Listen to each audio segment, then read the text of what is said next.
Jalan penghubung antara Banjar Gali Ukir, Desa Kebon Padangan dan Banjar Jerukangin, Desa Munduk Temu di Kecamatan Pupuan putus. Hal tersebut diakibatkan terjangan air bah di Tukat Yeho.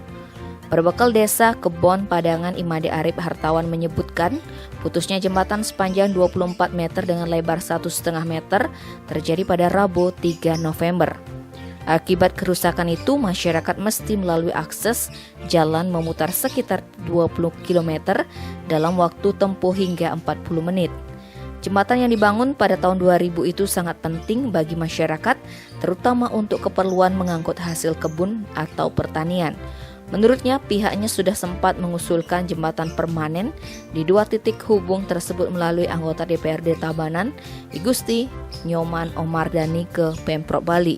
Karena biaya pembuatan jembatan permanen mencapai 5 miliar rupiah sampai 7 miliar rupiah, namun untuk jangka pendek pihaknya berharap ada bantuan dari pemerintah. Tim Bali Express melaporkan.